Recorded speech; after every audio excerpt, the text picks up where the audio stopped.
We are taking the prophecy to the people. I really believe strongly that it is our job to actually take the prophecies and put them in your hands and put them in people that don't know. So that's why I named it Prophecy to the People, because I really want to take the prophecy to the people. And there is a huge subject that's happening right now, which is the American Pope. So as you know, we just had a funeral for the Pope, and the whole world went. I mean, President Trump was there. I mean, every important political why are politicians going to the Pope funeral? Well, there's a reason why. I'm going to show you today that the Pope, whoever's the Pope at the time of the Antichrist, will be the false prophet. I'm going to prove it here in the Word of God. Daniel chapter 2 talks about it, but who is this American Pope? Does it matter that he's American? What does it mean? I know we're all asking these questions because I am. And so if I am, I know that you guys are as well. So if you love prophecy, we're going to talk to you today about the American Pope and what does it mean, and what does the Catholic Church really have to do with Bible prophecy anyway. So let's go to the verses first that describe this. We're going to start in Daniel chapter 2. And in Daniel chapter 2, we can start in verse 30. Let's see. We can go to verse 31. Thou, O king, sawest and behold a great image. This great image, whose brightness was excellent, stood before thee, and the form thereof was terrible. The image's head was fine gold. His breast, his arms were silver, his belly was thighs of brass, his legs were iron, and his feet were part of iron mingled with clay, or part of clay, if the verse is to be accurate. Thou sawest till a stone was cut out without hands, which smote the image upon his feet that were of iron and clay, and brake them into pieces. Then was the iron and clay, brass, silver, and gold broken in pieces, together became like the shaft of the summer threshing floor, and the wind carried them away, that no place was found for them. And the stone that smote the image became the great mountain and filled the whole earth. That's actually Jesus Christ. So we have an image here that Daniel is interpreting, and he's telling Nebuchadnezzar about this dream. And he goes on in the next verses, in verse 37, thou art king, and he says here, you are the first kingdom. So he is explaining to Nebuchadnezzar what's happening. He goes on here to give a description of world history. I mean, honestly, he's a world history major, you know. He didn't even know it at the time, but he was giving a list of all the major kingdoms that have ever existed in the earth. And I want to try to help everyone understand why the Antichrist will not be Muslim, and why, well, he may, you know what, here, let me say this. He may not have a problem with Muslims. He's going to say, hey, look, everyone go to heaven, doesn't matter what you believe, obviously. It's going to be a one-world religion. However, I don't believe he will actually be a Muslim. It's quite possible that he will be a Catholic, and I'm gonna show you how. So we have 5 kingdoms here that Daniel is interpreting in this. You've probably seen the image there of the man standing. If you've studied end time prophecy at all. And let me give you the 5 kingdoms that have existed on the earth. The first one is the Babylonian Empire. Then there is the Media-Persia Empire. The Grecian Empire, as you know, was from 331 BC to 197 BC. And then the Roman Empire defeated the Grecians, and that was in 197 BC. Now, they kind of carried over. And we know that the Romans, helped put Jesus on the tree, crucify Jesus. He kind of asked, Jews, who do you want? You want Barabbas or you want Jesus? And, they said, Jesus, we want Barabbas back, So anyway, you can get into a long discussion there about who actually killed Jesus. But The facilitating of is the Romans. So we know that the Romans were in power during that time that Jesus was on the cross and his ministry. And then after that, in 800 AD, here's where it gets to be interesting. The fifth and final kingdom that is on the earth is the Holy Roman Empire. Now, in 800 AD, you had Pope Leo III. He crowned the head of Charlemagne, and he said, "I now crown you the emperor of the Holy Roman Empire." So there was a Roman Empire that was holy, meaning the feet mingled with clay. What that symbolizes is not only a political aspect, but a spiritual aspect. That's why it's called the Holy Roman Empire, not just the Roman Empire anymore, it's the Holy Roman Empire. So there was a mixture of spiritual and non-spiritual, if you will.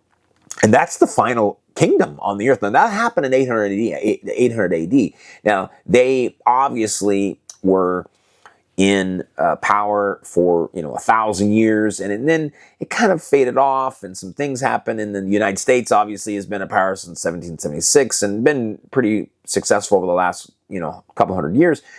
However, in the exact date is November 3rd. November 3rd, I remember I was watching. November 3rd, 2009 was the rebirth of the Holy Roman Empire. It was the signing of the Lisbon Treaty in Portugal. And what was interesting, it was done in a monastery. And we can go into all of the proof that the Holy Roman Empire is alive and well now. I mean, I can go into all that. Here's a major sign. Donald Trump went to the Pope's funeral. And have you ever seen Donald Trump in a Catholic church? No.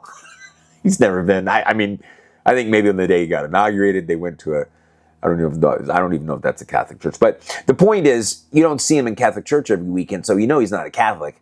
I think Melania may be a Catholic, but for the most part, every political figure in the world went to the Pope's funeral that they just had, and this new Pope now is American. So we understand from Daniel chapter 2 that the final kingdom on the earth when Jesus comes back will be the Holy Roman Empire. However, like I said 100 years ago, it wasn't really powerful.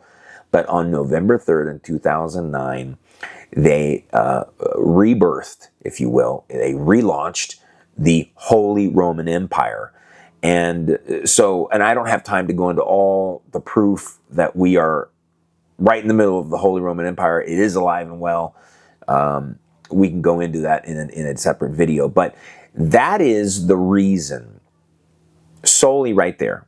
That's the reason why I know for a fact that the Antichrist will be European, and the Pope, whoever it is, at the time of the Antichrist, will be the false prophet, because the Bible very specifically says that the Holy Roman Empire will be alive and well. That will be the system on the earth that facilitates the Antichrist and the one world governmental system. It will not be a Muslim government, if you will, because of Daniel chapter 2. And in these days of these kings shall the God of heaven set up a kingdom which shall never be destroyed, and the kingdom shall not be left to other people, but it shall break in pieces and consume all these kingdoms, for it shall stand forever. So that's the verse where I know for a fact that Jesus Christ will come back to establish his kingdom, his rule, his reign. And when he does that, he'll destroy the Holy Roman Empire. So I know that today has not been an exciting teaching. However, the American Pope is interesting, because I think the American Pope may bring some legitimacy in the eyes of the world. He's American. Look at the way that Donald Trump was greeted in Saudi Arabia. It is unbelievable, the pomp and circumstance that he received in Saudi Arabia. Now, they did a huge business deal. It's a big deal, but they wouldn't do that for some guy that wasn't a big deal, and they did it for Trump. And so, because he's American, and I think that having an American Pope could bring some legitimacy to the Catholic Church. It could basically embolden them, strengthen their presence, their facade of how important they are and how valid they are, if you will, in the eyes of the world. Now, the Pope, it's interesting, the Pope is from Chicago, and there's another guy that I know that's from Chicago. What was his name? Obama. But there's a lot of people. The point is, in Chicago, they had a lot of cover-up of pedophilia, a lot of molestation of children in Chicago in the Catholic Church, and he helped cover that up. So we're not talking about some great guy here in the Pope that's from Chicago, that's new Pope. But my point is that having the Pope be American is interesting. And if it does anything, it probably validates a little bit, if you will, to the world and to Americans, really, that are kind of Catholics, and to the novice onlooker that doesn't really study Bible prophecy. Oh, he's an American Pope. Oh, okay, good. Well, hope he does good over there for America. I can see this fake facade of presentation that the American stamp, is on the Pope, and it says approval, and now the Catholic Church has got it going on because he's American, So that's an interesting point. So we know that the whoever is the Pope at the time of the Antichrist will be the false prophet. And then we also know that the Antichrist, that union of the Holy Roman Empire, Pope Leo crowned the head of Charlemagne, who was from France, by the way. Charlemagne was from France. And so will the Antichrist be from France? I don't know. Could be. I mean, if there is a Holy Roman Empire, and that was the start of it, and it kind of went away for a little bit, but it's now coming back because the Bible says that the Holy Roman Empire has to be in place when Jesus Christ comes back. So they revived it. In fact, the European Union put Charlemagne on the coins. I mean, the Charlemagne. It's obvious that they have revived what they started in 800 A.D. This is no secret. I'm not telling you something that you probably don't know. I'm just reemphasizing the facts that we're looking at a rebirth, a reannouncement, a resurrection, if you will, of the Holy Roman Empire, and that's the empire that Jesus Christ will actually come back and defeat. It says it here. Let me just take you to the verse and just read it one more time because I want to make sure that we understand this. This is in verse 35. Then was the iron, the clay, the brass, the silver, the gold broken to pieces together and became like a shaft of the summer threshing floor, and the wind carried them away, and no place was found for them. And the stone that smote the image became the great mountain and filled the whole earth. So that's verse 35. And then if you drop down, we're now the interpretation. So that was the verse, right? That was the dream. And then Daniel goes to the following verses and he interprets the dreams. In verse 43,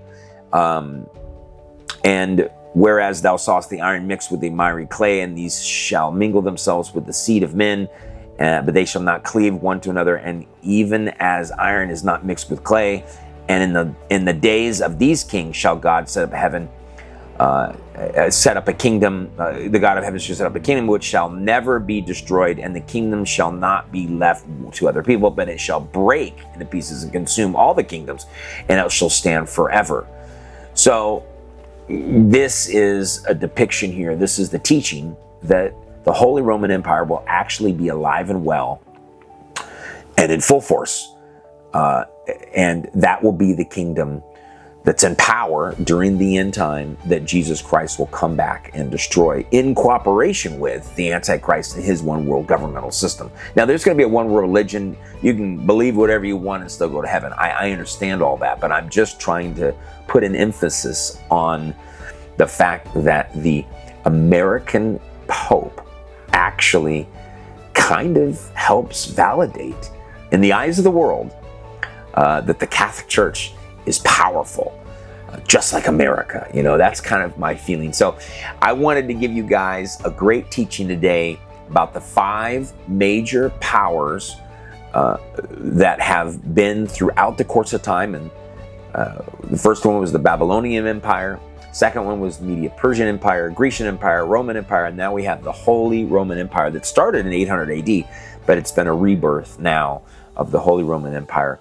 I thank you for tuning in, and I appreciate you. And please take the prophecy to the people.